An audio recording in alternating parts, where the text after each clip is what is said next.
Bem, boa noite a todos e todas. Estamos aqui para compartilhar a palavra de Deus e eu quero dar início a uma nova série de mensagens na nossa igreja, para a qual eu tenho me preparado muito, como eu estava falando. Então, vocês vão me dar a licença de fazer um exercício de reflexão teológica, porque sempre eu gosto de fazer isso no mês da Páscoa, no mês que a gente celebra a morte, o sacrifício de Cristo na cruz do Calvário, como Ele mesmo pediu. Então eu gosto de pensar nessa pessoa tão importante, que é a pessoa de Jesus, objeto da nossa fé. Um certo teólogo disse que mesmo que a ciência, a história, a pesquisa antropológica venha negar a existência desse Cristo, ainda assim a Igreja de Jesus vai continuar crendo nele, porque é o centro da nossa fé. Não existe cristianismo sem Cristo. Pode ter cristianismo sem papa, sem pastor, sem padre, sem templo, mas sem Cristo não tem cristianismo. E Jesus, quando ele esteve entre nós, ele se apresentou como uma representação de Deus. O apóstolo Paulo diz isso na carta aos Colossenses, e diz que Jesus é a revelação de Deus. Ele é a encarnação de Deus. E nesta perspectiva, Jesus mesmo falou isso para os seus discípulos. Quem me vê, vê o Pai. Então, nessa dinâmica da mensagem de Jesus, nós, como cristãos, precisamos olhar para Jesus como essa expressão de Deus. E durante os ensinos de Jesus, as mensagens de Jesus, os discursos de Jesus, ele fez questão de apresentar símbolos, sinais de que ele, de fato, era o próprio Deus entre nós. O Verbo encarnado, aquilo que era apenas um logos, agora a gente não, né? As pessoas da época e nós aqui pela fé, poderiam ver a encarnação desse, como é que esse Deus é. Porque, de acordo com a mensagem da palavra de Deus, ninguém viu Deus. Ninguém sabe como Deus é. Nós não temos nem ideia para dizer com certeza de que ele existe. Incrível isso. A fé cristã, ela é quase, tem uma linha que separa muito de perto a fé do ateísmo. Porque, assim como os ateus podem dizer que não existe Deus, os cristãos também dizem, de fato, não dá para dizer que existe, porque ninguém viu. Ninguém viu Deus. Mas Jesus, quando aqui viveu, ele fez questão de dar vislumbres, sinais, alguns elementos que pudessem dar ideia de que esse Deus estava visitando a humanidade naquele tempo e trabalhando no coração das pessoas aquelas ideias que deveriam ser essenciais para a compreensão da fé. Então, durante essa série de mensagens, nós vamos pensar nisso, nós vamos refletir sobre esta revelação de Deus em Cristo, como que ela se deu e como Jesus fez questão de mostrar que ele estava ali servindo como um símbolo, ele mesmo sendo o próprio símbolo da presença de Deus. Bom, aí vem um probleminha, né? O que é símbolo mesmo? O que é símbolo? A gente está usando aqui essa imagem do crucifixo, né? Eu vou até colocar aqui na nossa apresentação um pouquinho desta ideia do que é essa mensagem, essa série de mensagens. Então, eu estou colocando um crucifixo. Você já viu isso no peito de muita gente, né? Ele não é só de um segmento religioso, de vários segmentos religiosos. E aqui nós temos esse tipo de adorno, né? Como é que chama isso? Pingente, crucifixo? Como é que é? Cordão com uma cruz na ponta. Então, a gente vê que muitos protestantes também usam. Eu tenho, inclusive, amigos pastores que fazem questão de usar esse instrumento, esse adorno, né? Eu sou meio iconoclasta, sabe? Iconoclasta é aquele que não tem símbolo nenhum, não utilizo nada. E aí eu digo para vocês, olha, representa Deus? Isso é a representação de Deus? Claro que não. Mas a religião, ela depende dos seus símbolos. Porque o símbolo é um fenômeno do conhecimento humano. Nós simbolizamos tudo. Vê que até mesmo os grandes filósofos que pensaram o conhecimento humano entenderam que é uma característica nossa conhecer a realidade não pelo que as coisas são, mas por aquilo que elas representam. Então, a gente tem uma imaginação muito fértil. É por isso, por exemplo, quando você está dirigindo no trânsito e avista um sinal e ele fica vermelho, a reação imediata é parar.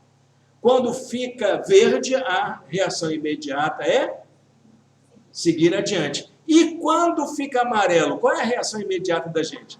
Vai que dá, né? Vai que dá. Mas é atenção, tá, gente? É para a gente ter atenção. E são formas simbólicas, a gente entender. O sinal está ali para lembrar a gente que aquilo tem um conteúdo, tem uma ideia, tem uma mensagem. E o simbólico é exatamente isso. São essas formas que significam coisas, que dão sentido às coisas. Aliás, eu escrevi na nossa pastoral, no nosso boletim, essa dimensão. O que é essa dimensão simbólica? O simbólico, ele concentra em si, ele reúne em torno de si várias expressões que dão uma ideia. Então, é o simbólico. É quando eu olho o retrato dos meus filhos e choro de saudade do tempo da infância deles. É quando eu olho para a história e vejo aqueles fatos que ajudaram a formar a minha sociedade, o mundo que eu vivo, e sinto sensibilizado com isso. São as formas simbólicas, nós vamos dando sentido às coisas. E isso é muito, muito peculiar. É o que forma, por exemplo, a nossa identidade, a nossa cultura. Tudo é permeado pelo simbólico. Mas uma coisa que caracteriza essa relação simbólica é aquilo que, por exemplo, um pensador brasileiro chamado Leonardo Boff explorou bastante isso, mas não foi só ele, muitas outras pessoas também pensaram nisso, é que a palavra simbólico ela é formada de dois radicais gregos. A ideia do ao mesmo tempo, sim, tudo junto, concomitante, tudo contribui para, tudo converge para aquilo, que é o bolos, que é a ideia, o sentido. Então, tudo contribui para formar aquele sentido.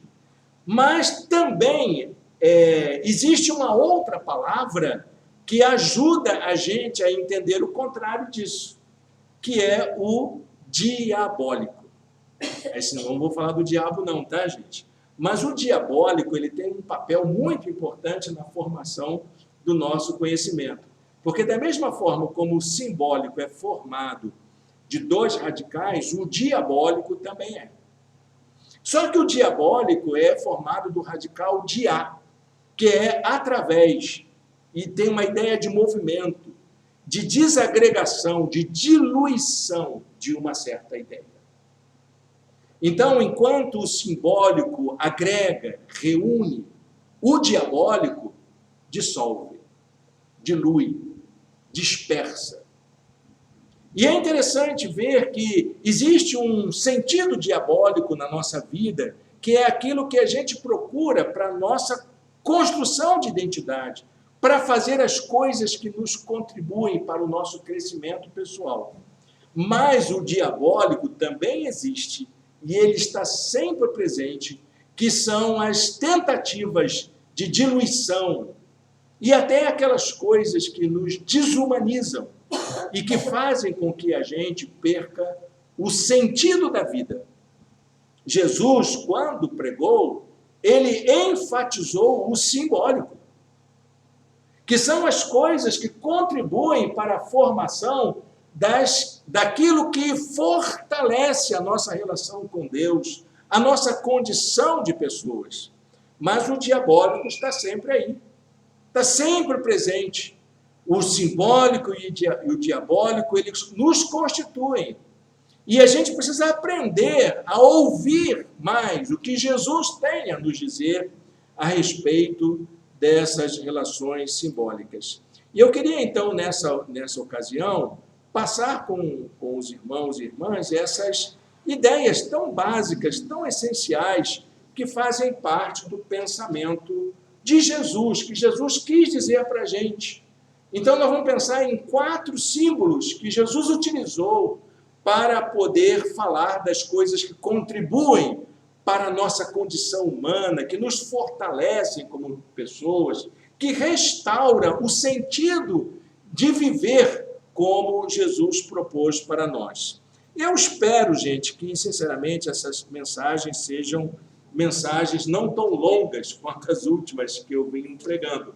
Aliás, eu li esses dias um texto de um grande mestre de teologia pastoral, e ele diz: o bom pastor é aquele que prega 20 minutos. Bom, você conta aí, por favor, se der 20 minutos, você levanta o dedo, eu vou aprender direitinho hoje com você. Nessa primeira mensagem, eu queria falar um pouco sobre os símbolos da vida que Jesus utiliza. Jesus, ele simboliza a vida. A vida, para Jesus, ela ganha um novo significado. Ele vai construir um novo sentido para a vida. E eu queria aproveitar uma mensagem que Jesus pregou durante o seu ministério, e ele falou muito sobre essa questão do sentido da vida. Quero convidar você a ler comigo o texto de João 6,33, que diz assim: pois o pão de Deus é aquele que desceu do céu e dá vida ao mundo. Pois o pão de Deus é aquele que desceu do céu e dá vida ao mundo. Eu gosto de pensar que Jesus é um grande mestre de vida. Ele veio para isso. E aí você vai ver uma coisa nova nessa apresentação. Olha que coisa linda, gente. Vê se você vai gostar. Show, né? Show, né? Isso eu já fiz há muito tempo atrás, agora tentei gastar tempo fazendo isso. Jesus veio dar à vida um novo sentido.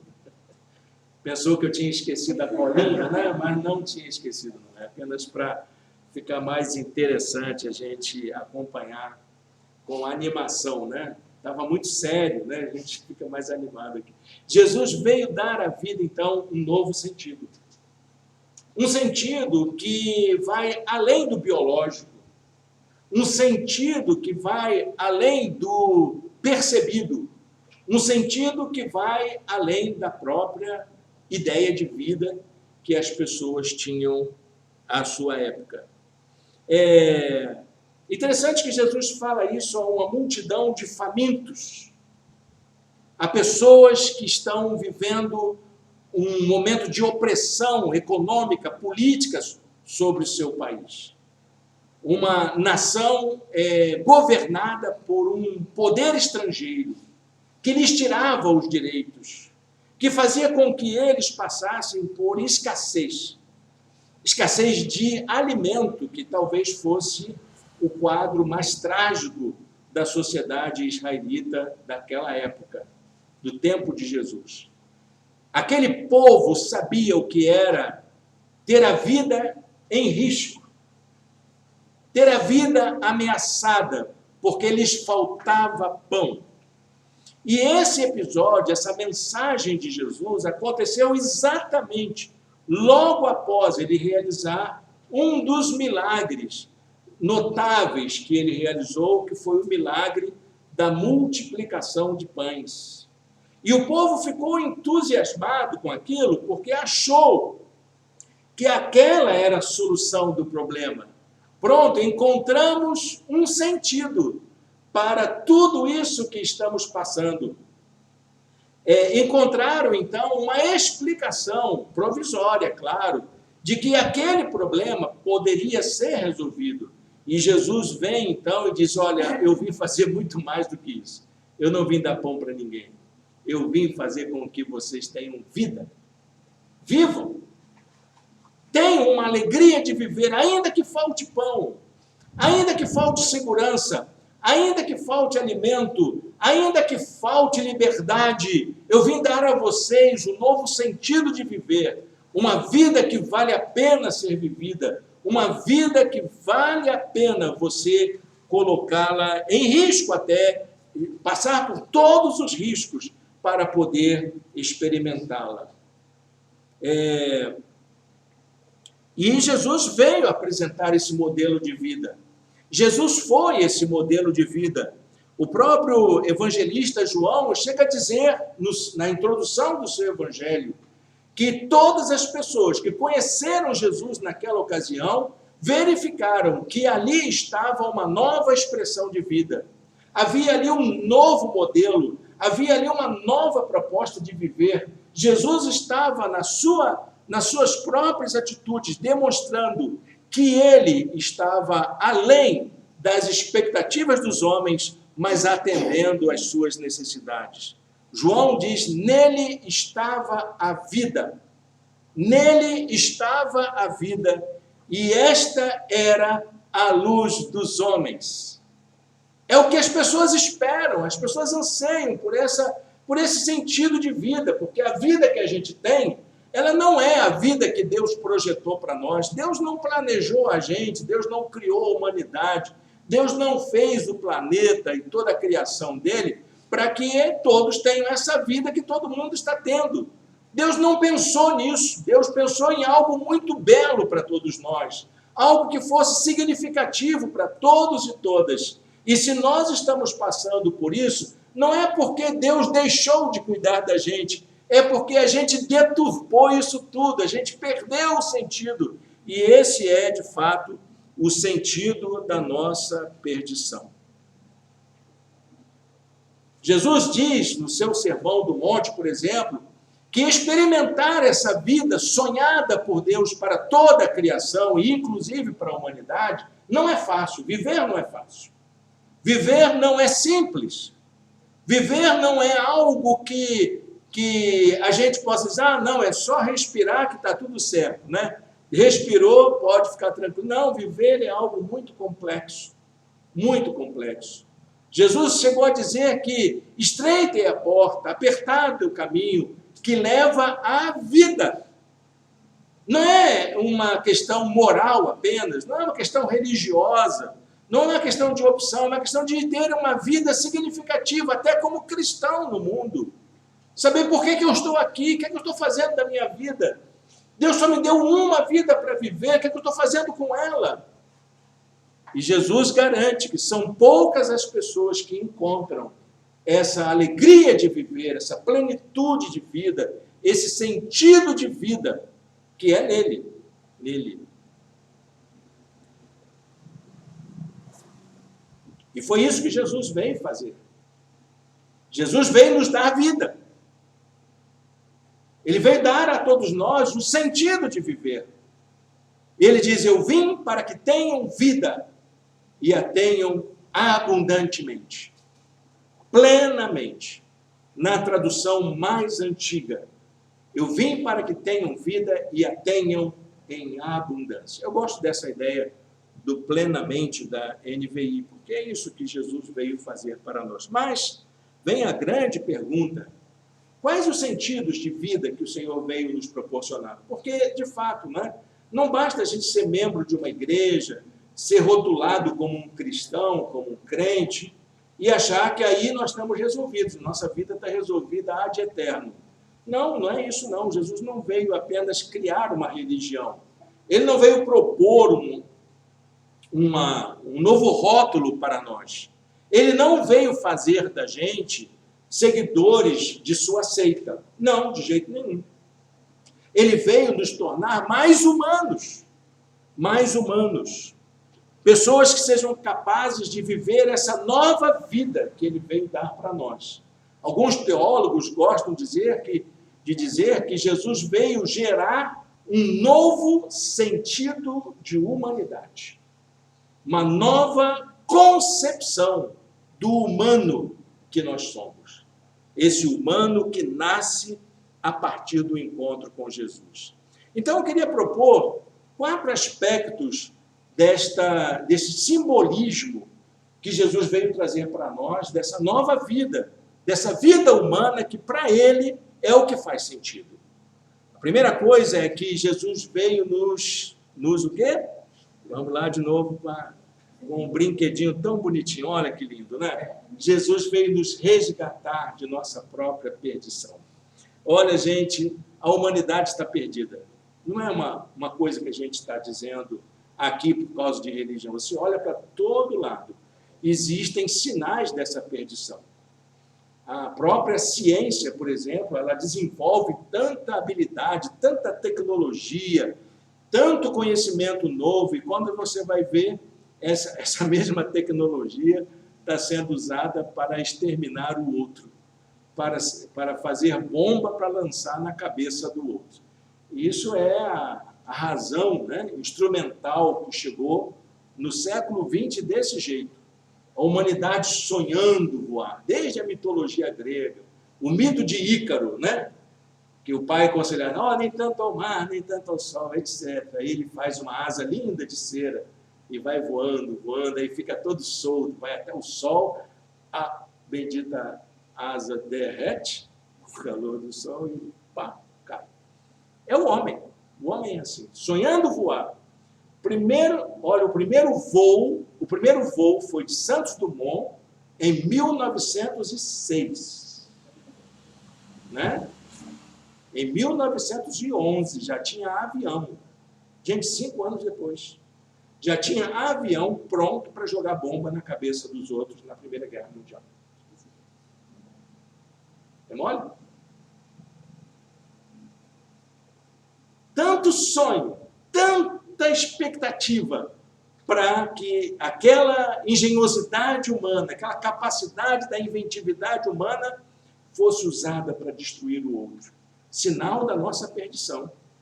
Nós sonhamos tanto em termos de bem-estar, conforto.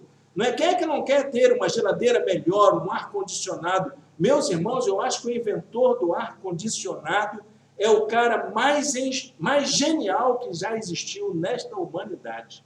Não é? Porque o cara fazer uma coisa para refrescar, assim, não é? É fabuloso, não é? Você que é engenheira sabe como é que isso é maravilhoso. Eu acho que o inventor do ar-condicionado jamais iria para o inferno. Não é? Porque ele vai fazer do inferno um lugar agradável. Com certeza. Né? O cara com uma ideia dessa, ele vai refrescar o inferno. Com certeza. Não é? É a licença de uma heresia por semana. Então, Jesus veio resgatar a gente dessa perdição do nosso pensamento, dessas nossas escolhas, de fazer com que a nossa vida possa ser útil para dar significado a ela, para ter o efeito simbólico e não diabólico. Jesus um dia disse, o Filho do Homem veio buscar e salvar o que estava perdido. O que está perdido na sua vida? Seu sentido de ser um pai melhor, de ser um marido, uma esposa melhor, um filho melhor. É isso que perdeu o sentido para você? Jesus veio buscar e dar para a gente um novo sentido, uma nova alegria de viver. Saber que a nossa engenhosidade, a nossa capacidade de criar significados, de construir coisas, de raciocinar, isso pode ser usado para a glorificação do nosso Deus através da nossa própria vida. A segunda coisa que eu penso é que Jesus veio restaurar aquilo que há de mais humano na nossa vida. O que é que faz com que a gente se pareça com um humano?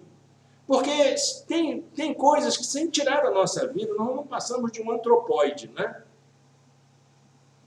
O humano que nós conhecemos, ele é recente, ele não é uma invenção, não é ele não surgiu desde o começo da criação do mundo.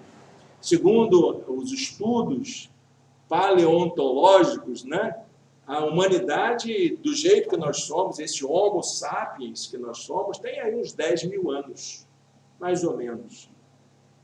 E o que é que fez a gente ser esse humano que nós somos? O que é que fez a gente ser esse humano? Tem um antropólogo norte-americano, Clifford Green, ele diz que, ele faz essa pergunta, o que é que fez o primeiro macaco descer da árvore? É a pergunta que ele faz. O que é que fez com que ele se parecesse diferente de todos os demais? Aí ele diz que essa é a capacidade da gente atribuir significados através da cultura. Nós somos isso. Nós somos capazes de fazer melhor. Nós somos capazes de dar sentido às coisas, de nos apaixonarmos por uma flor e também termos ódio por aquilo que nos agride. Só o humano pode fazer isso. Só o ser humano pode contemplar as coisas que existem e dar a elas um significado maior. Só o ser humano é capaz de fazer isso. O que nos faz humanos é a nossa capacidade, irmãos, de poder amar, de fazer com que a vida, mesmo que esteja passando por situações constrangedoras, a gente é capaz de amar. A gente é capaz de ser sensibilizado pelo toque de Deus e mudar o nosso rumo por causa deste sentimento que nos faz tão humanos, que nos humaniza, que nos faz pessoas mais sensíveis. Jesus também disse, quem acha a sua vida, a perderá. Olha que coisa interessante. Tem gente assim, mas eu vou cuidar do meu interesse. Eu vou cuidar de ficar rico primeiro, ganhar o meu dinheiro primeiro, me realizar profissionalmente, para depois pensar na minha experiência com Deus e abrir mão das minhas coisas. Não, o Senhor diz, olha, não está enganado. O aspecto número 1 da sua vida é aquilo que é mais importante na sua relação com Deus, é a sua sensibilidade da presença de Deus na sua vida. Quem perde a sua vida por minha causa, a encontrará. Eu não me arrependo de, aos 17 anos, ter entregue a minha vida a Jesus. Poderia ter tomado tantas decisões, seguido tantas carreiras na vida, mas quando eu entreguei a minha vida a Jesus, as coisas ganharam um novo rumo. Uma nova forma de viver se descortinou diante dos meus olhos. E eu pude fazer novas escolhas e chegar até aqui onde estou com os irmãos. Em terceiro lugar, meus irmãos, Jesus veio nos dar coragem. Coragem para viver. Coragem para colocar em prática essa vida que Ele veio propor para nós. Essa vida nova, essa vida significativa, essa vida carregada do simbólico de Deus entre nós.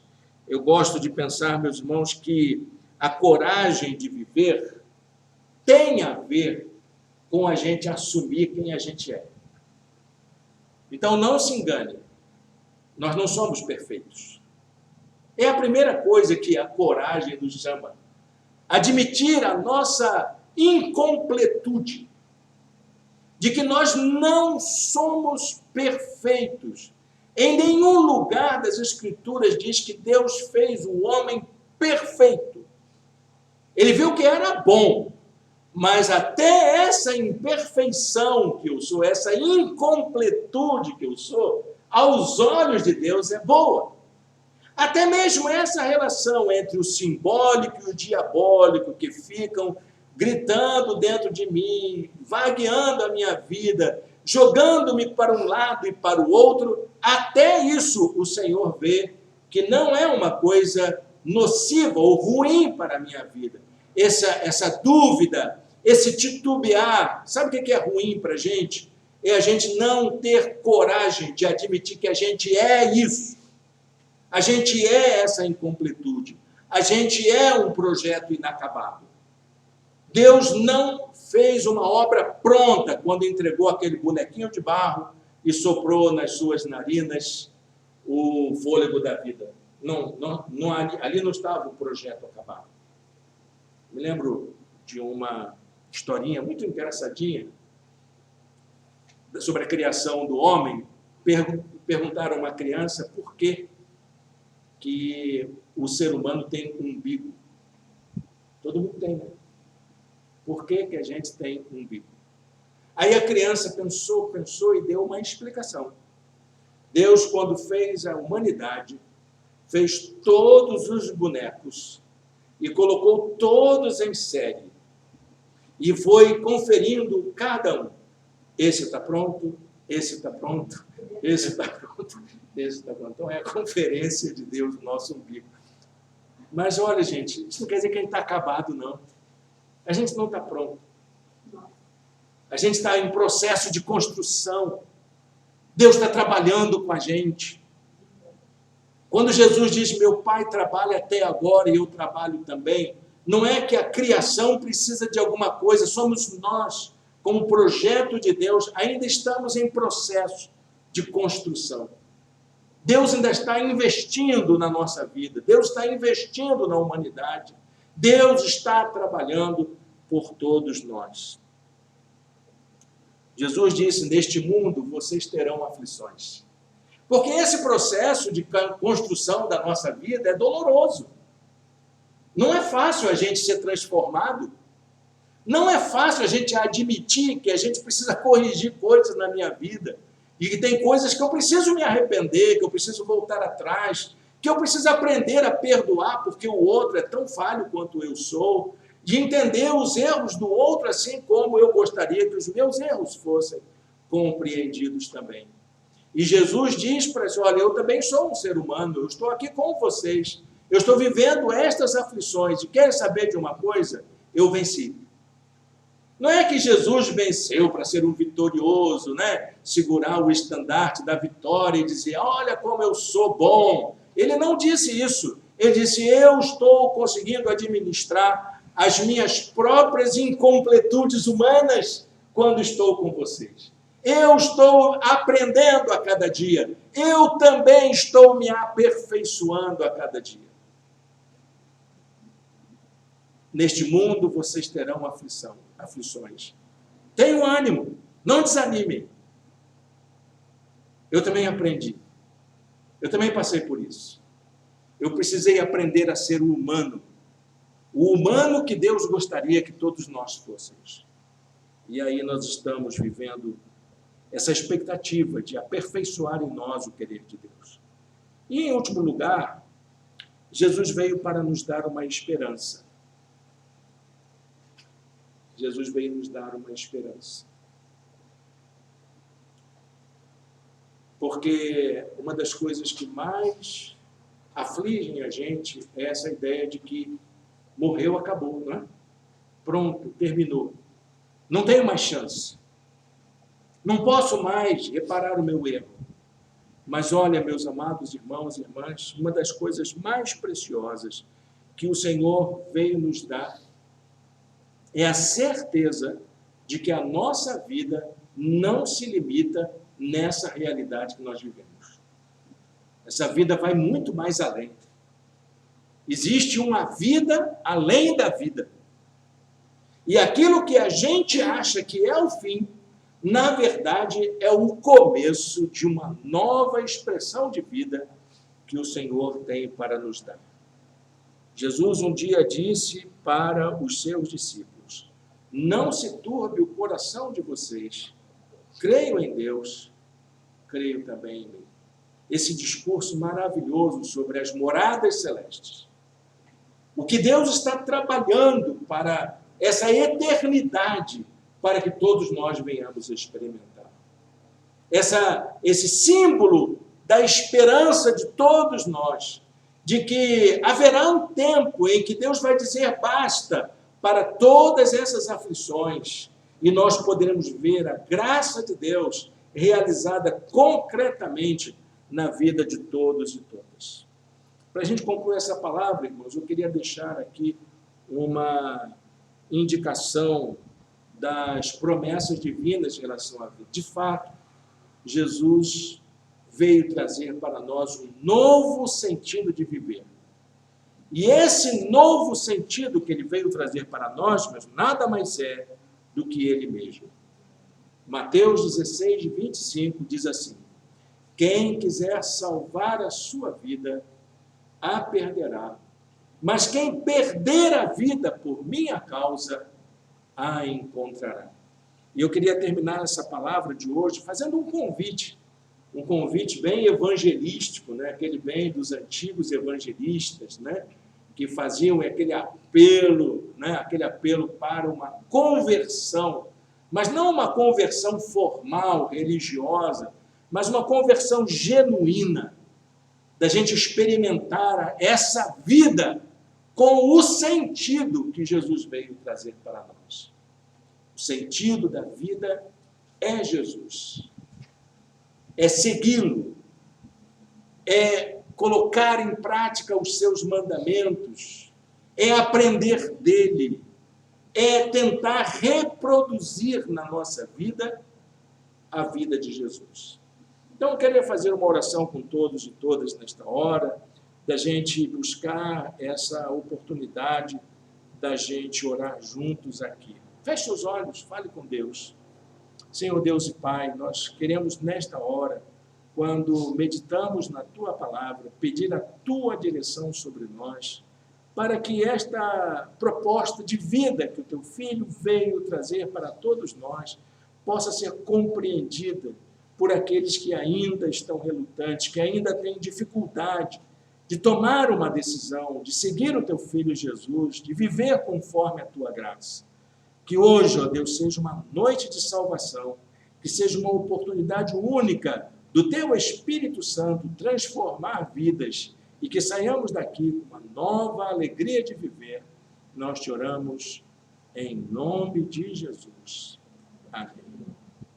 Bem, gente, eu queria agradecer neste momento a companhia dos nossos que nos acompanharam. Essa mensagem teve que ser gravada e ela vai ser colocada no ar dentro de instantes. Então, depois nós vamos compartilhar isso nas nossas redes sociais para a gente poder levar essa palavra a outras pessoas. Então, nós encerramos aqui a nossa gravação e dentro de instantes estaremos com ela no ar. E nós aqui que ficamos, vamos continuar louvando ao nosso Deus.